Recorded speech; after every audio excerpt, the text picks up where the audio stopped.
Muito bem, nós vamos então dar continuidade ao estudo que nós iniciamos no nosso último encontro. Desse primeiro item, as virtudes e os vícios, nós conversamos um pouquinho, antes de entrarmos aqui no Livro dos Espíritos, sobre algumas das virtudes, alguns dos vícios também que são ali os opostos dessas virtudes, e que a gente já lembrou sempre que nós temos como conteúdo dentro de nós todos esses elementos, alguns sendo muito mais intensos do que os outros, e o importante é que a gente faça ali sempre uma reeducação moral contínua, para que a gente possa sempre sublimar essas dificuldades que a gente sempre encontra. Nós entramos aqui no Livro dos Espíritos, na questão 893. A primeira pergunta, Kardec perguntou qual a mais meritória de todas as virtudes, e aí então os Espíritos responderam para nós aqui que a mais meritória é aquela que se baseia na caridade desinteressada. E a gente conversou sobre as dificuldades que nós temos para a prática verdadeira, a prática mais pura dessa caridade. A gente viu todos os obstáculos, as dificuldades que nós enfrentamos, exatamente pelo medo, ou pelo receio, pelo apego, várias dificuldades que vão aparecendo para a prática verdadeira. Na segunda, Kardec colocou que há pessoas que fazem o bem por um impulso espontâneo, sem que tenham que lutar com nenhum sentimento contrário. E perguntou se elas teriam o mesmo mérito contra que aqueles que têm que fazer um esforço contínuo, sempre para poder tentar fazer o bem. E os Espíritos lembraram sempre que aqueles que não precisam fazer força para exercitar o bem são aqueles que já conquistaram o patamar, esse patamar superior. E aqueles que continuam na luta, então não existe superioridade ou inferioridade. Na verdade, cada um luta de acordo com as dificuldades que acaba enfrentando, e feliz daquele que consegue conquistar um espaço a mais dentro das virtudes. Bom dia, Tiane, bom dia, Nando.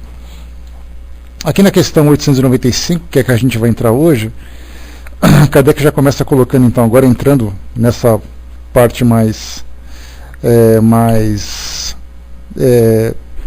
ligada ao caráter do indivíduo, lembrando que nós estamos no capítulo 12, que trata da perfeição moral.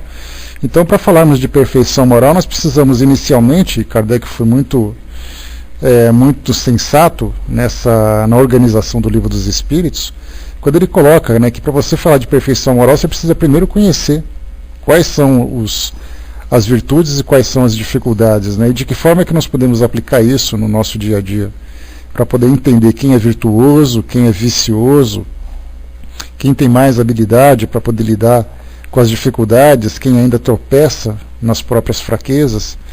Então, nessas questões que ele vai colocando nesse nosso item,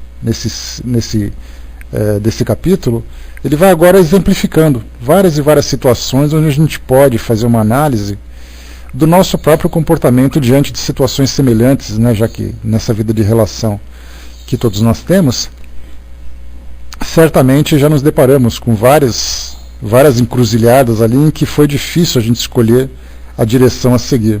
Mas, conforme a gente vai se desenvolvendo dentro desses valores, temos ali mais equilíbrio e mais também lucidez para tomar a decisão correta, não para o nosso próprio benefício, mas para o benefício da situação, para o benefício do relacionamento.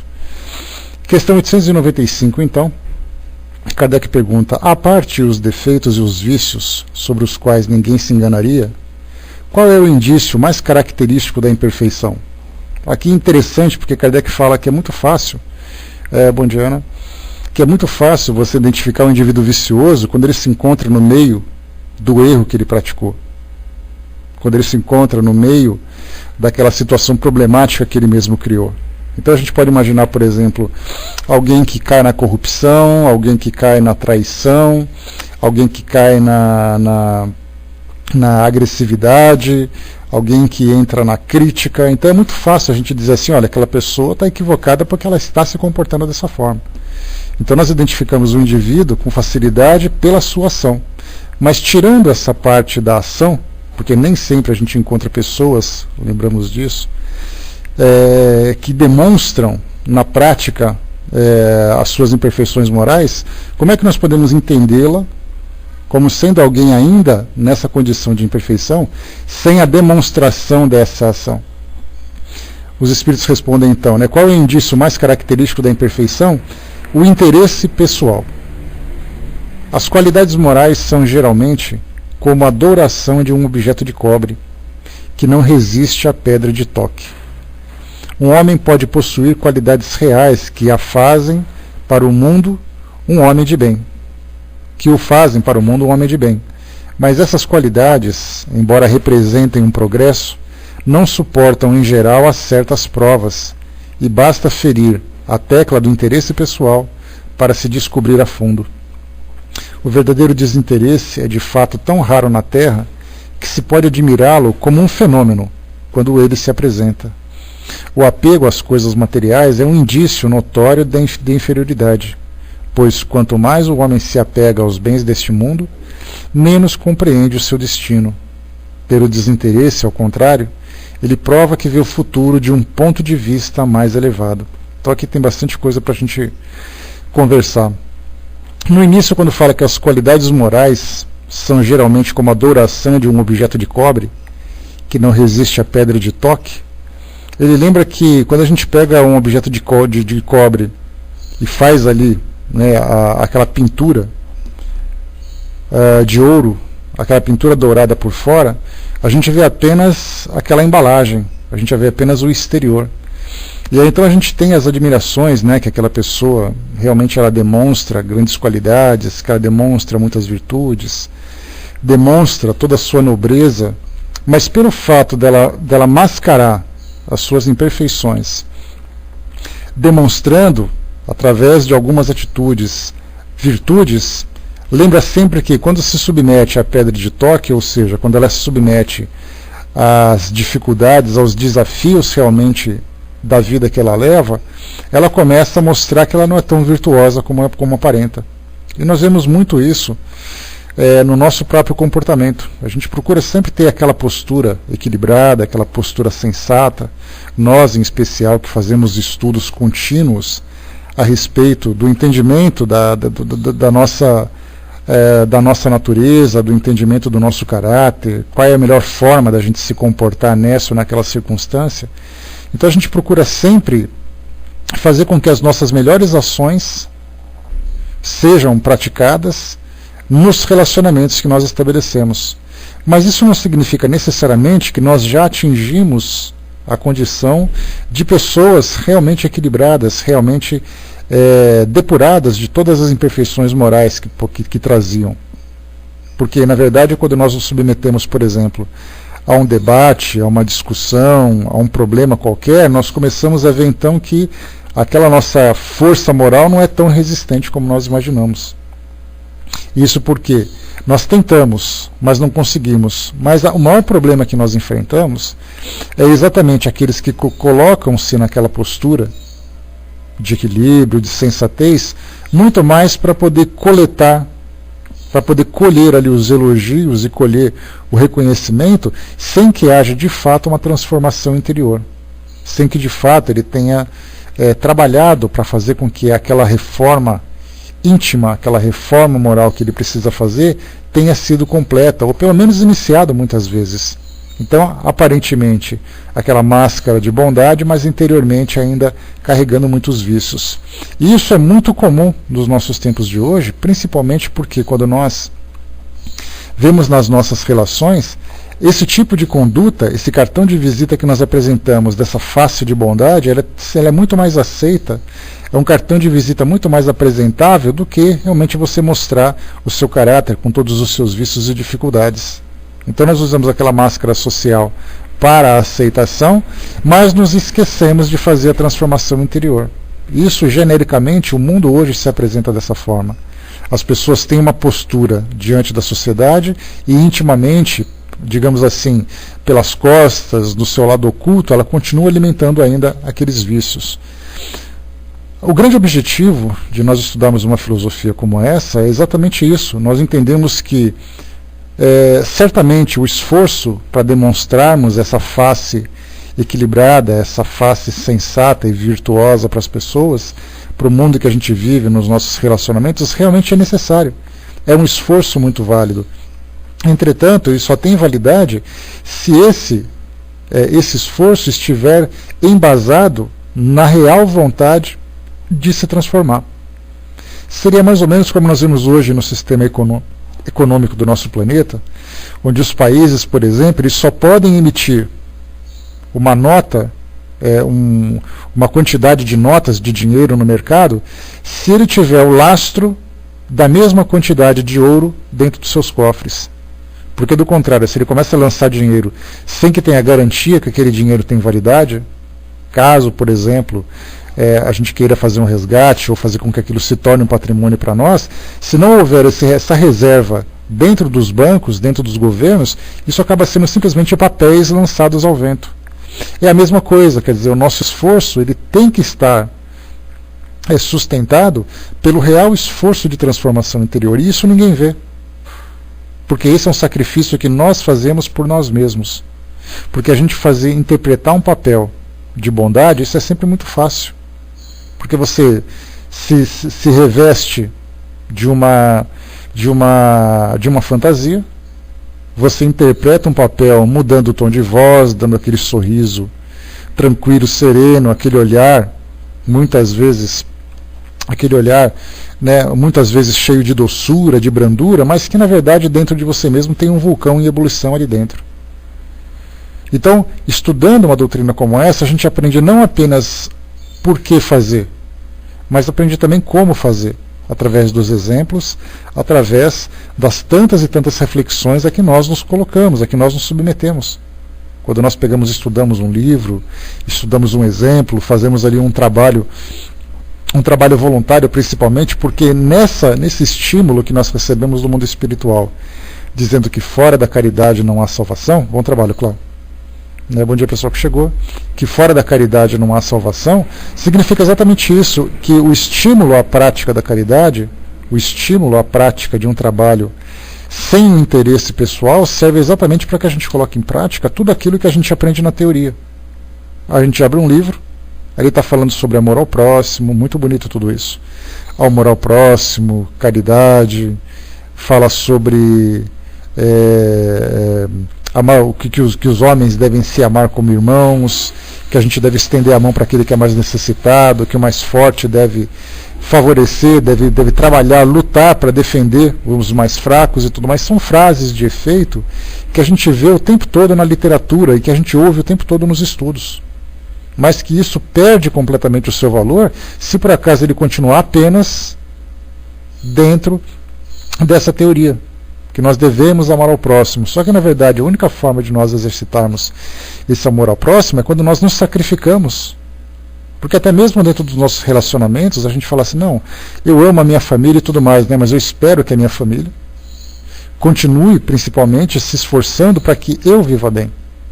No meu trabalho eu faço tudo o que eu puder para poder fazer com que o trabalho seja harmonioso, desde que ninguém me incomode. E quando a gente começa a se envolver num trabalho, por exemplo, de autodoação, para beneficiar pessoas que realmente passam dificuldades, porque não é fácil, né? Quando a gente observa a gente que está pedindo comida, a gente que está pedindo dinheiro, a gente que está pedindo roupa, quer dizer, aqueles elementos que são os mais básicos para a sua sobrevivência, nós estamos ali, quando nós nos colocamos à disposição, para ajudá-las de fato. E aí, então o exercício desse tipo de atividade faz com que gradualmente esses valores que a gente aprende na teoria vão realmente pegando raiz. São aquelas sementes que são lançadas num campo e elas começam de fato a germinar. Demoram, porque elas não germinam de uma hora para outra. Num dia de trabalho eu vou ter um pouco menos de paciência, num dia de trabalho eu vou ter um pouco menos de disposição, num dia de trabalho eu vou encontrar pessoas que não vão lá com a minha cara e eu também não vou lá com a cara delas, tanto aqueles que precisam como aqueles que trabalham comigo. Mas então a gente começa a pensar sempre, né, numa frase muito interessante que certa vez ouvi numa palestra, que nós vamos a um trabalho desse não por causa das coisas, por causa das pessoas, mas pela causa. Então nós temos por causa e pela causa. Quando a gente fala por causa, é porque nós valorizamos muito mais o nosso interesse. Eu vou por causa do reconhecimento, eu vou por causa dos amigos, eu vou por causa do ambiente que é agradável, eu vou por causa do status que eu acabo adquirindo. Agora, quando eu vou pela causa, qual é a causa? Servir as pessoas que precisam. E aí então eu me sacrifico de todas as formas possíveis em que eu estiver e aquelas que eu tiver condição, para poder fazer com que aquela pessoa que passa necessidade seja beneficiada. Algumas vezes é interessante que nós, no nosso trabalho de orientação do atendimento fraterno, nós recebemos algumas vezes pessoas que nos escrevem, que são trabalhadoras de centros espíritas, e elas dizem assim: olha, eu estou escrevendo porque eu estou com uma grande dúvida, porque naquele trabalho que eu vou, algumas vezes encontro companheiros de trabalho que são pessoas difíceis de lidar. São pessoas intransigentes, são pessoas que são críticas. Isso é natural, qualquer ambiente assim, onde tem um ser humano nesse planeta como o nosso, a gente sempre vai ter pessoas que têm essa dificuldade de relacionamento, pessoas que muitas vezes se tornam um pouco mais autoritárias, um pouco mais impacientes e coisa e tal. E acabam criando uma certa situação naquele ambiente que fica um clima ruim, vamos dizer assim. E aí, então, com o passar do tempo, a disposição da pessoa para poder se doar para aquele tipo de trabalho, por causa desse tipo de relação, vai sendo minada. Então, gradativamente, ela vai perdendo o interesse, vai perdendo a vontade. Aí ela pensa assim que naquele dia, poxa vida, chegou o dia de eu ir lá no centro trabalhar, mas só de pensar em encontrar com aquela pessoa de novo, já vou me sentir mal, aquela coisa toda. Então, algumas pessoas nos escrevem falando sobre isso. Como que elas podem trabalhar esse sentimento de desânimo que vão tomando conta dos seus corações, vamos dizer assim. Como é que elas podem lidar com esse sentimento, sabendo que o trabalho que elas fazem é um bom trabalho, é um trabalho importante, mas que elas estão se desinteressando. E se elas nos escrevem apresentando essa situação, é exatamente porque elas sentem aquela culpa, de sabem que precisam fazer, mas estão se desanimando. E elas dizem assim: o que a gente pode fazer? A nossa colocação é exatamente essa. Quer dizer, você vai lá por causa dessa pessoa ou você vai por quem está passando necessidade? Porque você tem duas opções ali: ou você continua com o seu trabalho, ou você muda de local para você buscar outro trabalho, já que você tem vontade de trabalhar. Mas se você não tem outra opção, a sua postura deve ser exatamente essa: foque na sua causa, na causa que é exatamente a prática da caridade, que é ajudar as pessoas mais necessitadas e tudo mais, e com relação ao seu interesse pessoal, você vai sublinhando, você vai contornando conforme a situação vai surgindo, mas sem perder o ânimo, para não fazer com que aquele relacionamento seja o ponto principal da atividade que você realiza, mas que a assistência que é a parte principal. Então, essas dificuldades de relacionamentos encontram em todos os lugares, nos nossos trabalhos, porque quando a gente é remunerado numa atividade, dá a impressão de que a gente faz por obrigação. Só que nós nos esquecemos exatamente daquela responsabilidade, daquele compromisso moral que nós temos com a empresa. Então eu vou trabalhar, por exemplo, eu vou lá, está certo que eles me pagam, eles me recompensam pelo esforço que eu faço para trabalhar naquela empresa, mas intimamente ninguém fica sabendo dos esforços que eu faço para fazer um bom trabalho. E é mais ou menos naquela época da política, né, quando a gente vê as propagandas eleitorais, quando os políticos começam a fazer a sua autopromoção. Aí eles mostram tudo aquilo que eles realizaram. E a única forma, aliás, a melhor forma de você fazer com que as suas obras, né, as suas ações sejam vistas, é que elas sejam concretas. Aí você vai mostrar quantos prédios você construiu, quantas estradas você abriu, quantas coisas você, né, quantas estruturas você levantou. Mas muito pouco se fala, por exemplo, das ações sociais. Porque alguém, por exemplo, uma criança que conseguiu ir para a escola e aprendeu alguma coisa, é algo que não dá valor na propaganda. Porque ninguém consegue medir exatamente qual é o grau de satisfação ou qual é o grau de conhecimento que aquela criança conseguiu alcançar. Quanto exatamente aquelas pessoas começaram a comer, como foi a mudança de vida que elas tiveram.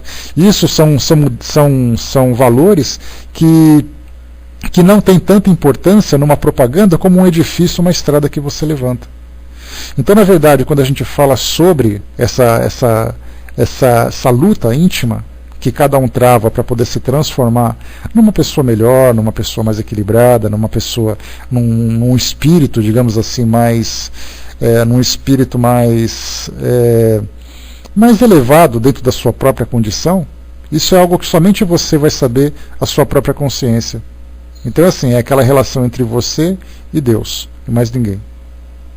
Porque você não precisa dizer para as pessoas, não, eu estou mais paciente. Não adianta você relacionar, fazer uma lista de todas as virtudes que você foi adquirindo e apresentar para alguém, porque isso não tem valor nenhum. E nós, infelizmente, temos essa preocupação de esperar que os outros valorizem aquilo que nós nos transformamos. Nós dependemos ainda da atenção alheia, daquele feedback. Ou esperando que as pessoas nos deem um retorno naquele elogio, naquela palavra amiga, dizendo que você está melhor, que você é isso, que você é aquilo. Claro, quando nós vivemos num mundo de relacionamento, os elogios, diferentemente daquele estímulo ao orgulho, é para nós um reconhecimento dessa transformação. Só que, infelizmente, nós não sabemos ainda lidar com o elogio. O elogio, quando ele massageia o nosso ego, nós nos transformamos em pessoas mais orgulhosas.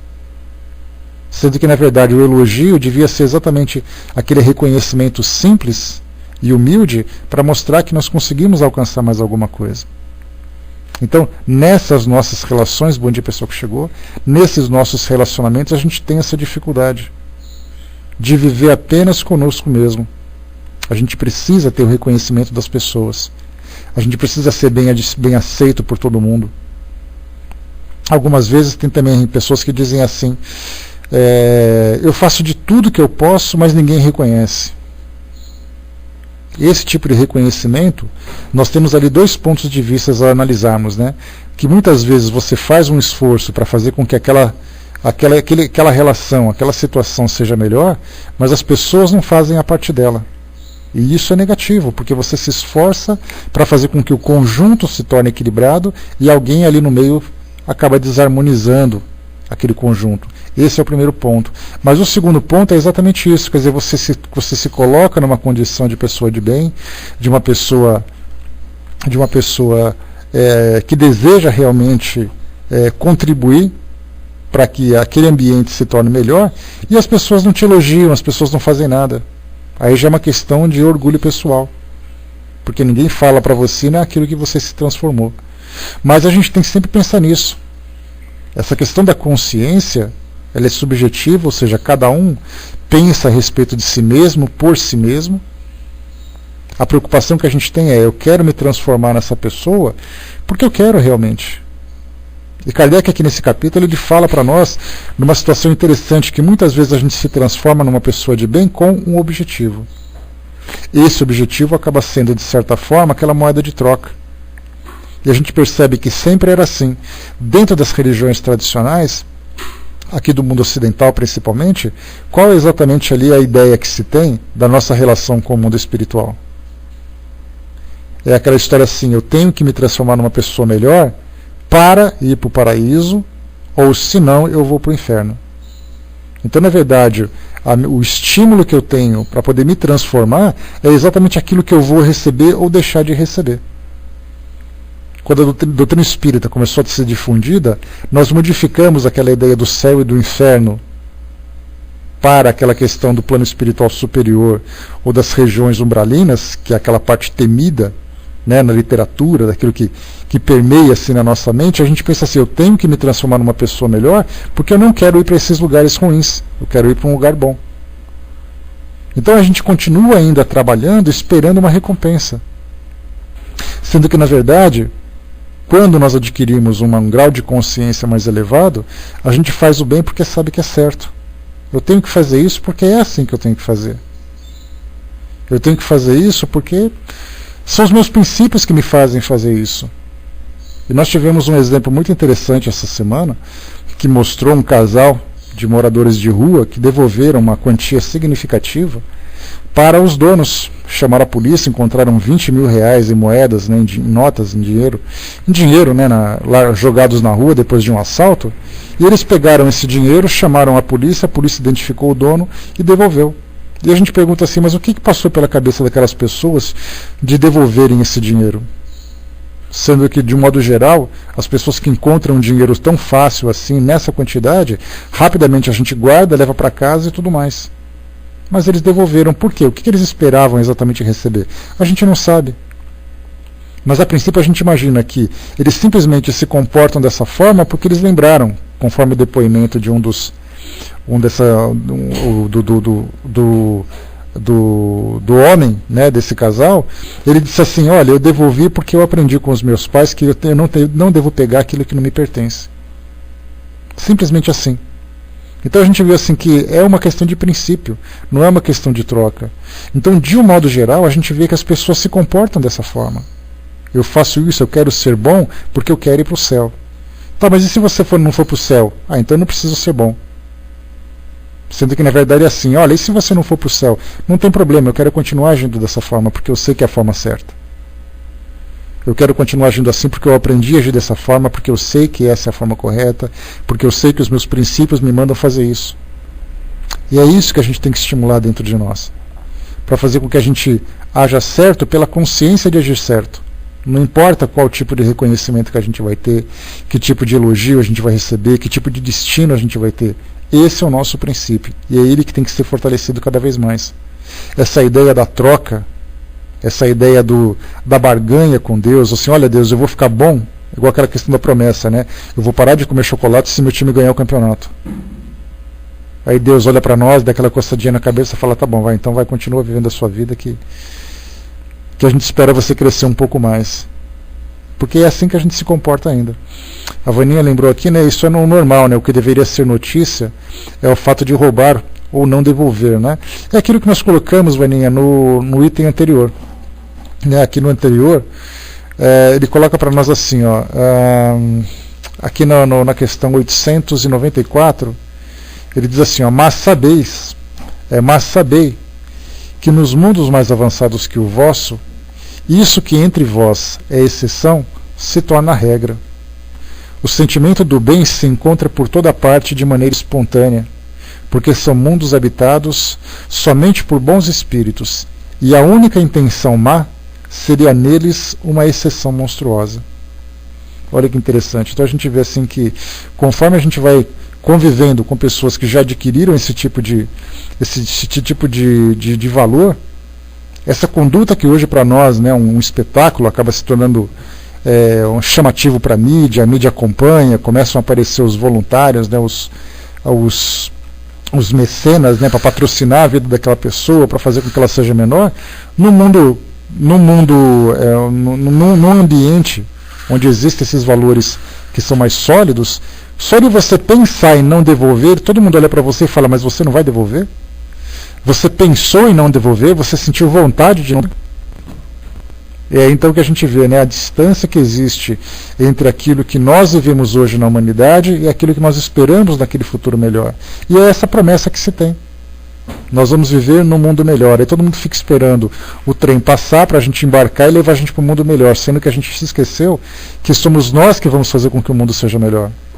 E esse tipo de postura que nós vimos hoje na mídia, muitas vezes acontecem situações semelhantes que nós não ficamos sabendo. Aliás, o que é o ideal? Que você faça alguma coisa sem que ninguém fique sabendo, porque você não tem necessidade de fazer com que isso se torne um estardalhaço. E esse fato, naturalmente, chegou para a mídia porque a polícia foi envolvida, tem aqueles repórteres que ficam acompanhando esses casos e tudo mais, acabaram noticiando exatamente pela incoerência dentro dos padrões da nossa sociedade hoje. Qual é a incoerência? Se você mora na rua e passa necessidade, é óbvio que você não vai devolver um dinheiro que você acha. É óbvio, entre aspas. Só que a gente vê exatamente o contrário. Contrariando aquilo que para a sociedade seria quase que uma regra, onde a gente aproveita as oportunidades, o mundo é dos espertos, o mais forte é que se sobressai, é a lei da selva que rege o nosso comportamento, e de repente a gente vê um comportamento desse em que a gente tem que parar e refletir. Porque aquilo chamou muita atenção, mas tem situações que são muito mais singelas, que são muito mais discretas, que nós poderíamos fazer com toda a naturalidade, ainda assim a gente encontra dificuldade. O Décio colocou, né, sobretudo dado, né, de um adágio que diz, né, o que é achado não é roubado, exatamente. Eu achei, quer dizer, está aqui, não tem problema. Mas alguém pega e faz o contrário, nos chama atenção nesse sentido. E aqui continua para nós, né, que essas qualidades, então, porque aproveitando também desses adágios populares, né, Décio, a gente tem sim que também que quando a gente fala do nosso interesse pessoal, bom dia Eve, bom dia pessoal que chegou, Quando a gente fala sobre essas passagens populares, esses provérbios, assim como o que é achado não é roubado, a gente tem também aqui, deixa eu só pegar aqui o texto aqui que me fugiu, aqui para nós. Me fugiu, eu ia falar uma frase que acabou me fugindo, né, mas eu vou lendo aqui, daqui a pouco ela aparece de novo. O Brás colocou também, né, quando o coletivo age, vemos a diferença, né, basta ver algumas cidades do interior paulista. De um modo geral, Brás, nós temos ali, digamos assim, se nós pudéssemos pegar assim num grande ambiente escuro, nós temos algumas luzes que se acendem no meio desse ambiente. Já trouxemos esse exemplo, né? Imaginemos assim que tem algumas luzes que brilham mais do que outras, mas algumas luzes acendem um pouquinho ali, acendem um pouquinho aqui. E de repente nós temos ali alguns lugares onde as pessoas aprendem a agir dessa forma, em que nós vemos assim um canto todo iluminado, porque muitas pessoas se comportam dessa forma. Então por isso que a gente vai observando que aos poucos a gente vai crescendo, e se a gente quer fazer com que o nosso mundo seja melhor, mais iluminado, é importante que nós façamos com que a nossa própria luz brilhe. E fazer brilhar a nossa própria luz significa exatamente isso, fazer com que essas virtudes se tornem uma realidade na nossa vida, uma realidade na nossa postura, na nossa conduta. E aí então eu lembrei agora dessa que eu estava te falando, né? É a oportunidade que faz o ladrão. Então você tem uma vida tranquila, uma vida regrada, de repente você passa, encontra um pouco de dinheiro no chão, você fala, então tá, né, não tem ninguém olhando, não tem dono, não apareceu, eu pego, eu levo para casa e não tenho culpa nenhuma. Sendo que teria a oportunidade de fazer alguma coisa para poder resolver aquele problema, mas a nossa forma de resolver problema é exatamente essa, fazer com que o problema não se destaque, não se sobressaia. Né? A Vaninha colocou aqui, quando minha filha encontrou um celular no ônibus do condomínio, ela ficou com vontade de ficar com ele porque o dela estava todo ruim. Eu disse que entendia a vontade dela querer o aparelho, mas ela deveria fazer o que esperaria que fizesse em caso ela perdesse o aparelho dela. Ela fez contato com a menina, a dona do aparelho, descobriu que morava no mesmo prédio que nós e entregou. Quer dizer, a gente vê que é aquela fraqueza, é a tentação. E é aquela coisa assim, nossa, a filha da Vaninha, não é a filha da Vaninha, qualquer pessoa que se a gente se deparar com uma situação como essa, é exatamente aqui que chama atenção, nessa questão, que diz assim para nós, um homem pode possuir qualidades reais que o fazem para o mundo um homem de bem, mas essas qualidades, embora representem um progresso, não suportam em geral a certas provas, e basta ferir a tecla do interesse pessoal para se descobrir a fundo. Olha só, quer dizer, basta a gente ter uma oportunidade de achar que aquela situação vai nos beneficiar e que o outro, embora tenha prejuízo, não vai causar nenhum problema, a gente se deixa levar por essa fraqueza. E eu falo a gente, cada um com a sua própria consciência, vai saber exatamente em que situação pode se beneficiar ou não. Em que situação poderia sacrificar o seu ego, né, o seu egoísmo, para poder fazer com que aquele que perdeu consiga reconstruir aquilo que perdeu. Então, infelizmente, a nossa sociedade é assim. E as religiões, como a gente sempre fala, têm um papel importante nisso. Um papel na reeducação moral dos indivíduos. Só que elas trocaram aquele papel. Elas estão, na verdade, fazendo com que partes do céu sejam vendidas, não necessariamente por dinheiro, mas por condutas. Quer dizer, você age dessa forma para tal coisa. Então, infelizmente, as religiões estão hoje nos educando, e muitas vezes a interpretação até mesmo do Espiritismo acaba nos levando para essa interpretação. Quando você tem ali, olha, você se comporta dessa forma para você ir para nosso lar. Porque se você não fizer assim, você vai para um umbral. Usando ali as descrições de André Luiz. E a gente acaba vivendo de uma forma geral com medo. O medo de viver num lugar ruim, trabalhando para viver num lugar bom. Sendo que, na verdade, viver num ambiente melhor, viver numa dimensão mais equilibrada, numa dimensão mais feliz, é uma consequência natural daquilo que você vivencia no seu cotidiano. Não é pelo interesse. Quantos espíritos chegam no mundo espiritual e dizem assim, mas eu fiz bem para tantas pessoas lá em cima, por que eu estou sofrendo agora? Você está sofrendo porque você não fez o bem pelas pessoas. Você fez o bem a elas para se beneficiar. Tá certo que ela fez, é melhor do que nada. Mas quando a gente já chega num determinado nível de consciência, num determinado nível de entendimento, essa história de você querer justificar suas ações praticando outras, já passou do nível. Esse tipo de descrição, esse tipo de situação, a gente vê naqueles primeiros passos do aprendizado. Daquela parte de adestramento, né? Você faz o certo, você ganha recompensa, você faz o errado, você ganha o castigo. Quando passa para a época, para a fase da razão, você não tem que esperar punição ou recompensa, você tem que agir de acordo com os seus próprios princípios. E é isso que a gente tem que desenvolver em nós. E aqui ele continua também: o verdadeiro desinteresse é de fato tão raro na Terra que se pode admirá-lo como um fenômeno quando ele se apresenta. Olha só que interessante a situação que a gente acabou de comentar dessas pessoas que acharam esse dinheiro e devolveram. O verdadeiro desinteresse é de fato tão raro na Terra que se pode admirá-lo como a um fenômeno quando ele se apresenta. E continua: o apego às coisas materiais é um indício notório de inferioridade, pois quanto mais o homem se apega aos bens deste mundo, menos compreende o seu destino. Vamos lá, qual é o nosso destino? Para onde exatamente a gente vai? Qual é? Não a gente vai em termos de geografia, mas qual é exatamente o nosso futuro? O que nós podemos esperar daqui para frente?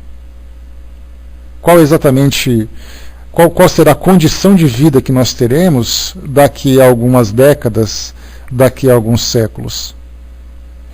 O que os espíritos nos esclarecem é assim, que quanto mais apegados ao mundo físico, aos interesses do mundo físico, a gente achar que aquele dinheiro achado é mais importante, aqueles objetos são mais importantes, aquela posição, aquele reconhecimento é mais importante, a gente vai continuar vivendo ainda apegado aos ambientes que oferecem para nós isso que nós desejamos.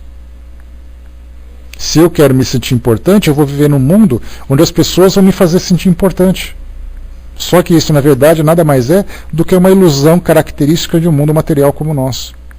Se eu quero viver com uma condição social que me dê status, que me dê grandes confortos e tudo mais, eu vou continuar vivendo até a hora que eu cansar. Até a hora que eu perceber que eu tendo o básico necessário, já é o suficiente. Aí todo mundo vai dizer assim: ah, mas isso aí é utópico. Quem é a pessoa que pensa assim? Ontem saiu o prêmio da loteria da Mega Sena, loteria esportiva, parece que eu vivo na década de 80, né? Da Mega Sena, em que um apostador ganhou 27 milhões de reais. Quem não gostaria de ganhar 27 milhões de reais? Todo mundo. Na época da zebrinha ainda, né? Pois é, Miriam. Quem não gostaria de ganhar um dinheirão desse? Mas a pergunta é: o que nós faríamos com um dinheiro desse? Ah, eu compraria uma casa, eu viajaria o tempo todo, eu modificaria o meu guarda-roupa, eu ajudaria um monte de gente, aquela coisa toda. Só que no fundo, embora nós queiramos esse tipo de quantia, o valor que ele acaba agregando no nosso caráter acaba sendo muito pouco. Porque você não se torna uma pessoa melhor depois de ter ganhado na loteria. Só que depois de desencarnar, vai fazer diferença exatamente o seu caráter. Eu acho que de todo mundo, Fletcher, é uma fantasia que todo mundo tem, de querer ganhar uma quantidade como essa, porque quando a gente tem assim esses nossos princípios que são tranquilos, nós vivemos assim a nossa vidinha, né, trabalhando para ganhar o dia a dia ali, o dinheiro do pão nosso de cada dia, aquela coisa toda, a gente tem ali os nossos princípios. Mas quando a gente se depara com uma quantidade como essa, cai exatamente nessa questão.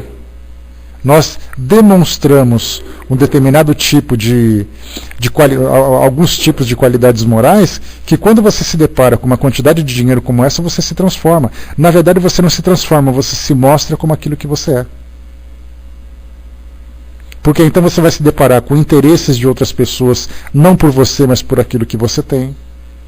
Você vai se deparar com prazeres que você gostaria de satisfazer, que até então você não conseguia porque não tinha recursos.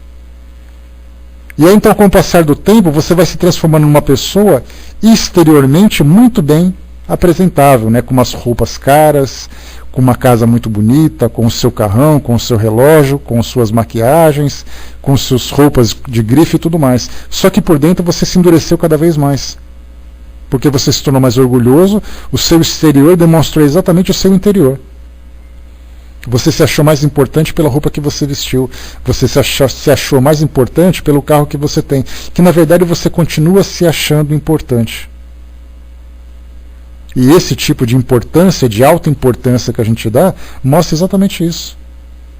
O apego que nós temos a esse mundo. Claro, todo mundo gostaria, eu adoraria, embora eu não tenha jogado, adoraria ter ganhado na Mega Sena. Que alguém jogasse um bilhete aqui na minha garagem, eu pegasse, que interessante, alguém jogou, de repente eu fui premiado. Claro que eu gostaria. Mas a pergunta é, em que tipo de pessoa eu me tornaria se eu tivesse ganho? Aí todo mundo vai dizer assim, mas não importa. Né? Aquela coisa assim, né? Felicidade não se compra, né? Mas quando eu tenho dinheiro eu mando trazer. Tudo muito interessante, tudo muito bonito, tudo muito imediatista. Porque agora as coisas são assim. Mas a partir do momento em que nós nos depararmos com essa realidade, e é uma realidade, falar do mundo espiritual não é uma questão de religião, é uma questão de fé. Todo mundo aqui vai para o mundo espiritual. A pergunta é como nós vamos para o mundo espiritual? Que tipo de espírito você vai se transformar e quais serão as experiências que você vai vivenciar depois de deixar para trás todo esse patrimônio que você conseguiu adquirir? Essa é a pergunta que a gente faz. Só que pelo fato da gente não ter a nossa fé concretizada, a nossa fé estabelecida nessa nova realidade, a gente diz assim, tá bom, eu sei que eu vou para o mundo espiritual, mas eu quero viver o agora. O importante para mim é o que eu tenho agora, o importante para mim é o que eu vou passar agora, é o que eu preciso nesse instante. Então eu vou tentar satisfazer tudo que eu puder agora. Mas e o mundo espiritual? O mundo espiritual depois eu resolvo quando eu chegar do outro lado. Então isso não se encontra ainda bem concretizado na nossa mente, esse é o problema. E por não termos ainda essa convicção, a nossa vida se resume ainda àquilo que esse mundo pode nos oferecer. Como um prêmio de loteria, como satisfazer algumas ambições, satisfazer alguns caprichos e tudo mais. Só que isso para nós acaba sendo nocivo. Mais uma vez eu falo para vocês, qual era o tipo de vida que os grandes missionários que já passaram pelo nosso mundo levavam? Quando a gente fala de Madre Teresa, de Mahatma Gandhi, de Chico Xavier, de Buda, que tipo de vida que eles levavam? Buda naturalmente era filho de um imperador, tá bom, mas ele optou por viver nesse luxo todo? Não. Ele abriu mão de tudo isso para poder viver essa realidade. Então a gente pode ver, Marcinha, bom dia, que todos esses espíritos, eles não viviam necessariamente na pobreza, mas eles viviam assim na simplicidade. Porque pobreza é você passar fome. Mas eles viviam assim com absoluta simplicidade, porque eles percebiam que aquilo que realmente eles precisavam, exatamente, Francis, o Brás, né, Francisco de Assis, eu poderia aqui ficar citando nomes e mais nomes, né, que não me vem à mente agora, e a gente fala também daqueles que são conhecidos, mas quantos daqueles que não são conhecidos? E a gente vê assim, que tipo de vida que eles levavam? Uma vida completamente simples. Eles precisavam de um teto para se proteger, de uma cama para dormir, de uma roupa para vestir e de comida para se alimentar. Apenas isso. Eles não viviam de luxo. E por que eles não viviam de luxo? Aí a gente chega naturalmente a uma conclusão. Porque eles valorizavam muito mais essa realidade que eles acreditavam do que a importância que o mundo dava. A importância para aquilo que o mundo dava de importância. Esse é o problema. A Vaninha está brincando, você está brincando aqui, se não usava nem um perfuminho, nem um desodorante. A higiene pessoal era fundamental, né, filhinha? Escovavam os dentes também, penteavam o cabelo, não tem problema. Então a gente lembra sempre assim, é uma conclusão natural. Se você tem mais interesse nesse mundo, você valoriza conquistar espaço nesse mundo. Se você valoriza a realidade do mundo espiritual, você então não tem apego com as coisas desse mundo. Só que a gente pensa assim, né, mas eu não tenho condições de viver ainda como ele. Isso já mostra claramente qual é a minha condição. É a condição de um espírito ainda apegado a esses prazeres do mundo hoje. Mas todo mundo quer viver prazer. Tudo bem, só que esse prazer tem tempo, tem ali um prazo de validade. Vai com Deus, Marcinho. O dia que nós retornarmos para o mundo espiritual, todos esses caprichos vão ficar para trás. E a pergunta é, nós saberemos lidar com essa nova realidade sem esses caprichos? E é aí que nós entraremos naquela condição de espíritos sofredores. Espíritos ainda ligados ao mundo, espíritos ainda presentes, ainda interferindo na vida de todo mundo. Espíritos que simplesmente vivem da ilusão de quererem voltar para essa nossa realidade aqui hoje. O Fletcher colocou lá em cima, trabalhei em uma casa avaliada em 25 milhões de dólares, né? Morava em Investment, né? Em Long Island, Southampton, New York e tal. Me decepcionei com a riqueza, né? O interessante, né, Fletcher, é que a gente vê assim, todo mundo gostaria de viver numa vida como essa. Mas quando você começa a observar o tipo de vida, ou seja, a forma como essas pessoas vivem esses caprichos, é aí que a gente começa a se decepcionar, que a gente pensa assim, poxa, mas é nisso que se resume a vida dessas pessoas, ficarem desfrutando de prazeres? Mais uma vez, todo mundo gostaria de viver esse prazer. Só que a gente pensa assim, mas a sua presença aqui nesse mundo hoje, você veio para cá para sentir prazer? Ou você veio para cá para fazer algo diferente? E é esse algo diferente que quase ninguém compreendeu. Até mesmo nós ainda temos dificuldades para compreender. E é por isso que, estudando uma filosofia como essa, a gente começa a ter uma compreensão da vida, percebendo que você veio de algum lugar e você vai para algum lugar. E nesse momento aqui hoje, você simplesmente passa por esse local. Você está de passagem por aqui. Você não tem residência fixa nesse local. Exatamente porque você é um espírito. Você não é uma matéria. E o espírito não depende de matéria. Como saber com certeza, Fletcher, qual é a nossa missão? É exatamente isso. Esses espíritos que vieram aqui hoje, que vieram aqui ao nosso mundo, vieram nos mostrar exatamente isso, que nós estamos aqui hoje para nos transformarmos moralmente. E tudo aquilo que o mundo pode oferecer é um instrumento de trabalho. Se ele te dá dinheiro, você tem que saber utilizar bem esse dinheiro. Se você tem conhecimento, você tem que saber utilizar bem esse conhecimento. Porque a questão não é o que você tem, é o que você é. Então, na verdade, a autoanálise que a gente deve fazer é exatamente isso. Que tipo de pessoa que eu sou hoje, que tipo de pessoa que eu espero ser, e que tipo de conquista eu preciso alcançar para me transformar nesse tipo de pessoa. Porque se você pensar assim, eu estou aqui para ganhar dinheiro, então você não sabe nem quem você é. Você não tem objetivo para você mesmo. Na verdade, o seu único objetivo é conquistar aquilo que não te pertence. Ah, mas é claro que me pertence, eu tenho uma escritura, tá? Quando você morrer, você leva a escritura com você. Aí quem sabe, quando você for um espírito lá desencarnado, você vai continuar assombrando ainda a sua mansão. É o máximo que você vai conseguir. O Brás colocou, para sermos felizes no mundo espiritual, temos que aprender a ser felizes desde aqui. E é aquela situação que a gente coloca, Brás. O que é exatamente a felicidade para nós? E eu sempre reforço que a gente confunde felicidade com conforto. Felicidade com prazer. Prazer é uma coisa, conforto é outra, felicidade é outra. A felicidade é você com você mesmo. A felicidade é aquilo que você é, quando você se olha e diz assim, eu sou feliz por aquilo que eu sou. Se me tirarem, se por acaso minha vida mudar por uma situação diferente dessa que eu tenho, eu posso continuar sendo feliz por aquilo que eu me transformei. Esse tipo de discurso que a gente ouve, como esse que nós estamos fazendo agora, para nós ainda está muito distante da nossa realidade. Porque a gente ainda vive dependendo daquilo que o mundo pode nos oferecer. Quando a gente fala, por exemplo, assim, eu gostaria de viver num mundo mais feliz. Esse mundo mais feliz é aquele mundo que não tem apego, que não tem esse tipo de prazer. Para nós, seria um ambiente insuportável de tão tedioso que seria.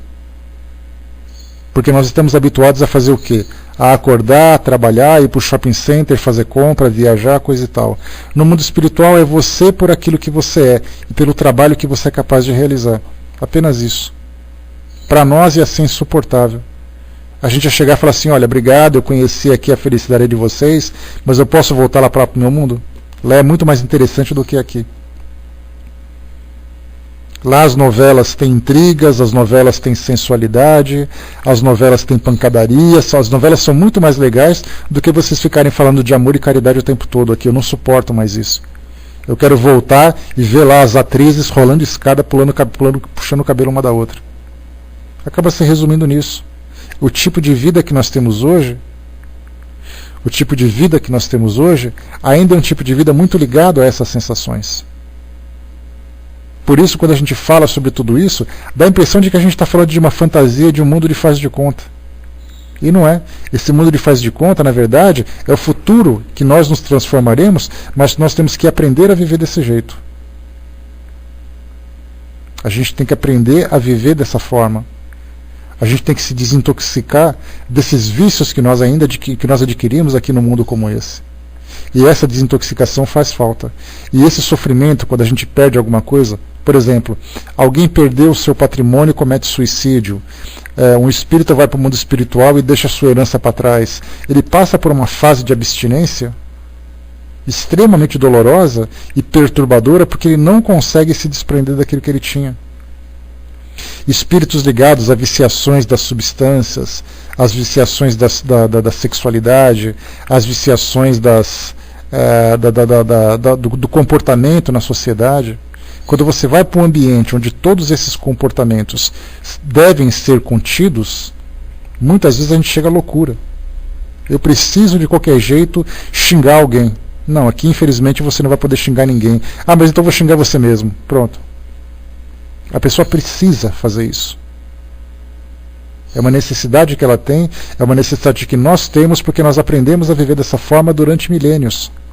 Há milênios nós estamos assim nessa mesma situação.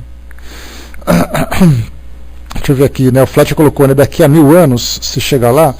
Olha, Flat, eu já coloquei para vocês aqui, assim, que sendo otimista, talvez mais umas 3 ou 4 encarnações a gente já começa a esboçar alguma coisa mais concreta em termos de mudança de conduta, de comportamento. Mas é assim, né, com muito otimismo, né? E esses 3, 4 encarnações seriam uns 300, 400 anos. Não vejo 1000 anos com tanta dificuldade, não. Porque, na verdade, a gente está aprendendo essa transformação que a gente vem passando. A gente vem aprendendo na marra, através da lei de causa e efeito, através das dificuldades, dos desafios, das provas dolorosas. E esses exemplos que vêm chegando para nós também, esses espíritos amigos que reencarnam no nosso meio, eles vêm trazendo exemplos de conduta que a gente vai se espelhando neles. E isso vai favorecendo muito essa transformação. Agora, cada um se transforma de acordo com o interesse que tem. Quando a gente se depara com um novo panorama como esse, de um mundo espiritual diferente, de uma felicidade diferente dessa que a gente conhece, do amor verdadeiro diferente das paixões que a gente conhece, a gente começa a vivenciar de um modo diferente. A nossa consciência já começa a exigir um pouco mais, a gente já começa a se cobrar um pouco mais, a gente já começa a cobrar um pouco mais das pessoas uma mudança de conduta. E isso é muito positivo, são sinais extremamente válidos. Se você vai, por exemplo, para um país que vive em guerra, vamos pegar, por exemplo, ali a vida das pessoas que vivem no Afeganistão, por exemplo. Qual é a perspectiva que elas têm com relação ao mundo espiritual? Tirando os fanáticos religiosos que pensam que se eles explodirem bombas, eles vão para o mundo espiritual, a vida daquelas pessoas é simplesmente, ela não é necessariamente uma vida, mas ela é uma sobrevivência. Eles estão ali sobrevivendo, mas eles não esperam absolutamente nada, porque eles não têm consciência do que acontece. Quando você começa a se desenvolver em tecnologia, é a mesma coisa. Você vive em função do conforto e dos conhecimentos que você pode alcançar. O mundo espiritual fica em segundo plano. Essa é uma preocupação que a doutrina espírita tem. Kardec perguntou que tipo de contribuição o espiritismo pode trazer para transformar o mundo.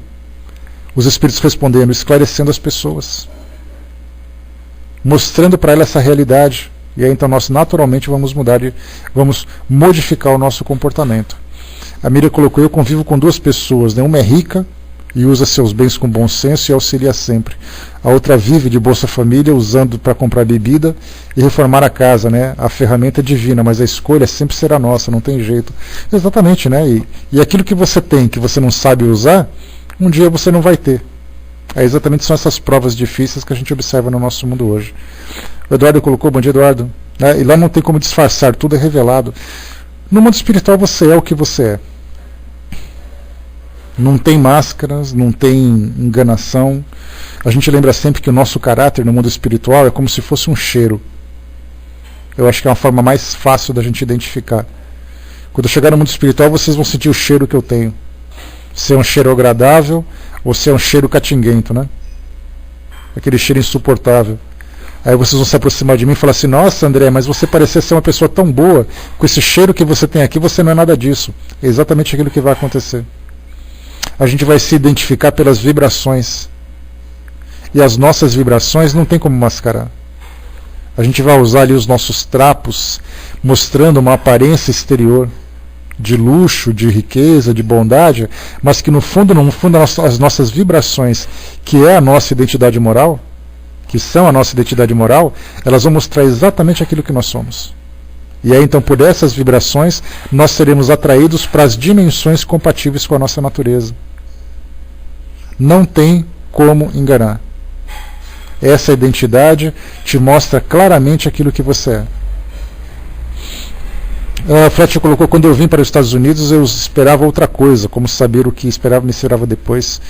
E se é que não é a mesma coisa, né? Na verdade, a gente sempre espera uma vida melhor, né, Fletcher? Mas a pergunta é: não importa onde você vá, o que importa, na verdade, é o que você é. Se você está no Brasil, se você está nos Estados Unidos, se você está na África do Sul, não importa onde você está. O que vai fazer a diferença é o tipo de pessoa que você é nesses ambientes onde você se encontra. Que tipo de conduta você tem, que tipo de valor você alimenta, qual é o seu caráter, não importa. As pessoas acreditam que mudando de um país para outro elas vão se tornar pessoas melhores. Na verdade, elas estão ambicionando um conforto. Não estão preocupadas com a mudança do caráter. Né? Me falaram maravilhas dos Estados Unidos, né? A gente quase tudo que dizem sobre os Estados Unidos é ficção, né? Mas não vai adiantar eu falar, né? Pois é, mas as pessoas querem o sonho americano. O sonho americano é você prosperar materialmente. Todo mundo quer, não adianta a gente querer negar isso. É prosperar materialmente, você alcançar o seu conforto, a sua casa, o seu carro, o seu trabalho e tudo mais. Pois é, a Silvia está lembrando também, na Alemanha é a mesma coisa. A Ju fala da Itália a mesma coisa. Todo mundo vai para a Europa esperando ali maravilhas. Só que as pessoas se esquecem que não importa onde você vá, você vai ter que mostrar aquilo que você é. E é essa a importância que nós temos que dar. Ninguém vai ficar dizendo assim: já que é assim, eu vou doar todo o meu patrimônio e vou viver na rua sendo uma pessoa boa. Não, não.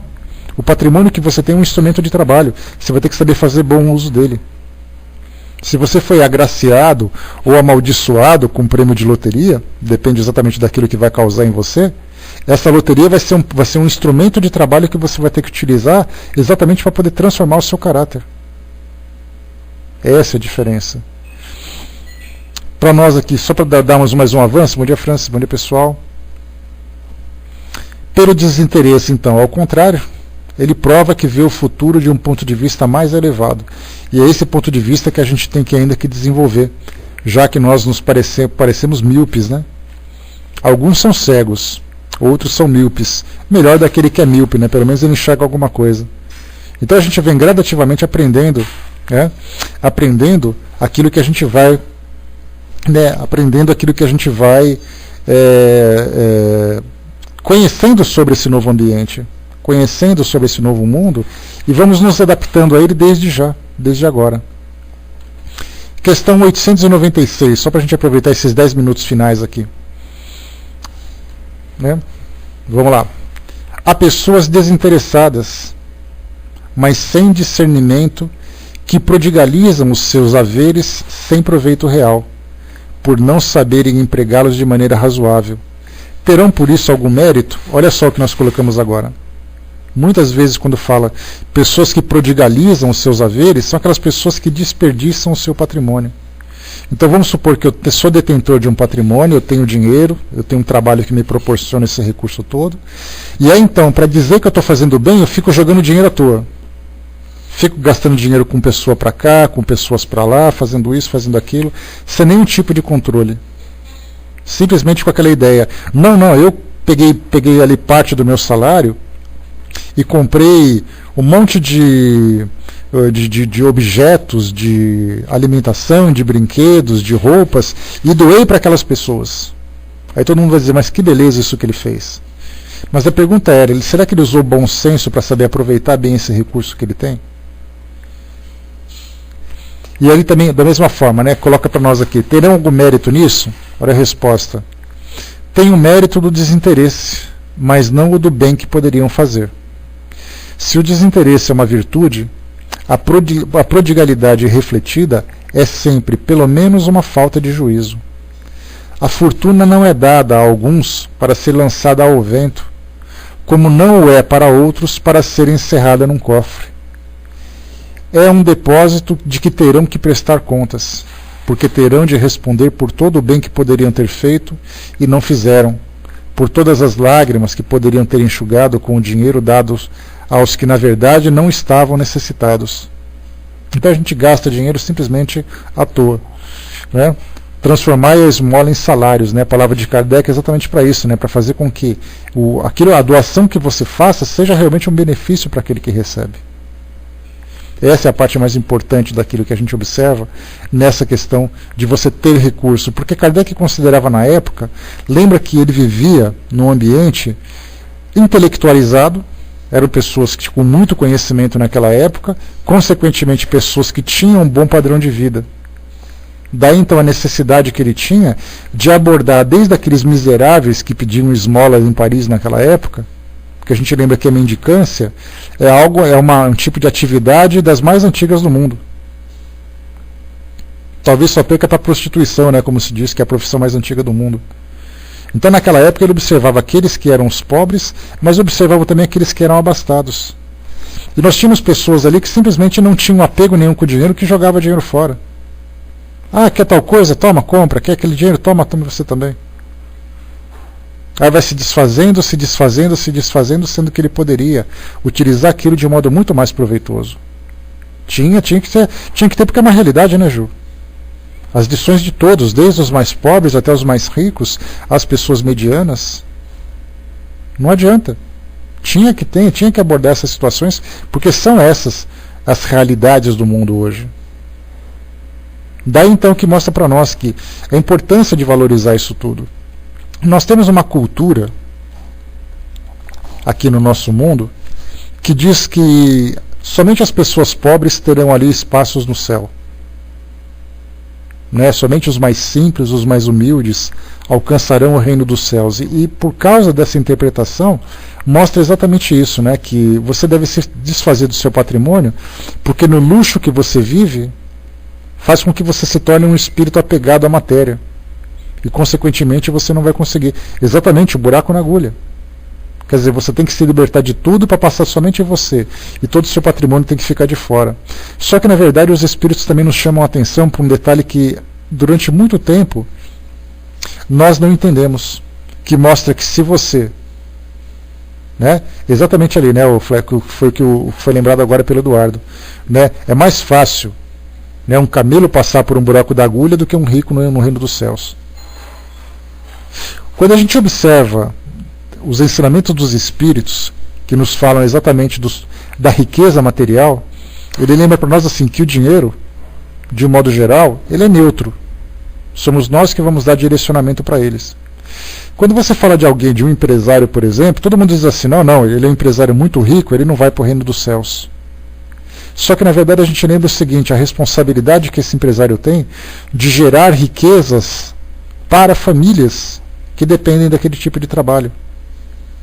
Quando pega, por exemplo, e diz assim, eu sou um mega empresário, a minha empresa tem 1.500 funcionários. A minha empresa tem 1.500 funcionários. Eu, com a minha competência, com os recursos que eu sou capaz de gerar, gero 1.500 empregos para sustentar 1.500 famílias. Olha só a responsabilidade que aquele indivíduo tem. Ele utiliza a capacidade empresarial que ele tem, foi colocado nas mãos dele recursos financeiros para que ele pudesse trabalhar, para que ele criasse uma empresa para desenvolver a sociedade onde ele se encontra, para desenvolver as pessoas que trabalham para ele, e consequentemente ele vai ter ali o seu benefício também.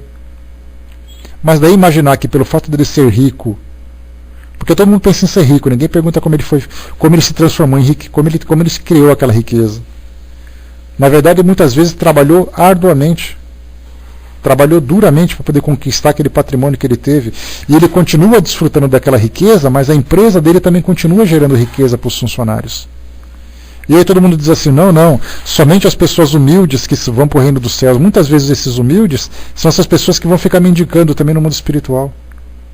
Porque eram pobres, mas eram arrogantes. Eram pobres que passavam por expiações. Eram pobres que no passado desvalorizavam o patrimônio que tiveram. E esses que são ricos hoje são pessoas que têm recursos para gerar mais riquezas, para poder fazer com que muitas pessoas se beneficiem disso. Essa é a visão que a gente acaba tendo. Né? Deixa eu ver aqui. Que vocês colocaram ali. O John colocou, né? Bem que eu que notei, né? Que tem um camelo que não é aquele. Tá certo. Né, mas vamos lá. Deixa eu ver o que vocês colocaram aqui. Existe exatamente, né, Eduardo? Tem essa diferença, né, de pobreza e humildade. Pobreza é aquele que não tem recurso. Humilde é aquele que consegue viver com simplicidade. E na verdade a Vaninha também lembrou que é tudo relativo. Você tem ali pessoas que têm grande patrimônio e que têm uma vida muito simples. Porque a preocupação dele é trabalhar. A preocupação dele é a responsabilidade que ele tem como empresário. Em compensação, nós temos do outro lado pessoas que são muito pobres e são agressivas, são arrogantes, que não aceitam aquela posição, que se acham injustiçadas, mas que ela, por ela mesma, muito pouco faz para mudar aquela condição. E todos nós aí temos aí das mais diversas faixas, digamos assim, de faixas sociais, camadas sociais, cada espírito vivendo naquela que é compatível com a sua natureza, com a sua necessidade. E é isso que ele tem que valorizar. Não é a posição em que ele se encontra, mas é o tipo de pessoa que ele se transformou vivendo naquela condição. Ter muito pode ser um benefício, pode ser uma desgraça. Não ter nada pode ser um benefício, pode ser uma desgraça. Depende do indivíduo. É aí que vai fazer a grande diferença para todos nós. Meus amigos, só fechar por aqui o nosso trabalho então. A gente vai entrar no nosso próximo capítulo, na semana que vem, na questão 897, para darmos continuidade nesse raciocínio que fala sobre essa questão das virtudes e dos vícios principalmente. Então a gente fecha por aqui, pessoal, nosso trabalho. Claro, né, o nosso assunto aqui é um assunto muito bastante abrangente, muita coisa poderia e pode e precisa ser falado a esse respeito, mas o pouco que a gente coloca aqui como raciocínio, né, como temas para o nosso raciocínio, já serve para a gente poder fazer uma análise do mundo que a gente vive hoje. Né, de olhar aqui para a nossa sociedade, observar as desigualdades, observar o comportamento de cada classe brigando por seu próprio benefício. De certa forma nós somos egoístas, né? Percebemos ali quando se faz uma greve, quando se faz um protesto, nós estamos preocupados com o nosso interesse, não com o interesse coletivo. E se for coletivo é da nossa coletividade, não da coletividade geral. Então essas diferenças sociais estão aí mostrando exatamente a dificuldade que nós temos para entender o valor que nós devemos dar para a nossa verdadeira essência de espíritos que somos e não para o mundo material que nós nos encontramos, porque o mundo, mais uma vez, ele serve de palco para o nosso desenvolvimento. Ele não é necessariamente parte do nosso patrimônio. Nós não estamos aqui para viver no mundo. Nós estamos aqui para aprender no mundo, para continuar aqui a nossa jornada. Porque nós não pertencemos aqui. E é esse entendimento que a gente tem que ter e estudar cada vez mais para termos essa convicção. Porque enquanto a gente ficar se iludindo de que o mundo espiritual é muito legal, mas eu continuo vivendo a minha vida aqui, a gente vai sempre passar por essas frustrações. De imaginar que deveria ser diferente, de achar que está fazendo certo e está fazendo completamente errado. E aí então a gente vai se espelhando naqueles que para nós se tornaram exemplos. A gente vai aprendendo através do nosso estudo, através da elucidação dessas dúvidas que nós trazemos ainda. E vamos aprendendo a conhecer essa nova realidade. Aí a gente vai somando vários elementos que dão para nós condições de fortalecer cada vez mais essa convicção. Eu tenho certeza que isso que eu estudo não é simplesmente uma ilusão que eu estou vivendo. É uma realidade. Porque quando eu abro um livro e fico pensando assim, poxa, mas no mundo espiritual é tão bonito, então é lá que eu quero viver. Tá, mas alto lá, a coisa não é tão simples assim. O mundo espiritual, sim, tem a parte bela, mas o que você fez para merecer essa parte bela? Para viver nesse ambiente de beleza, de felicidade? E aí então a gente vai aprendendo quais são as regras desse jogo. E o detalhe importante também, abrindo mão daquela questão da troca. Abrindo mão daquela questão de querer comprar esse espaço no céu.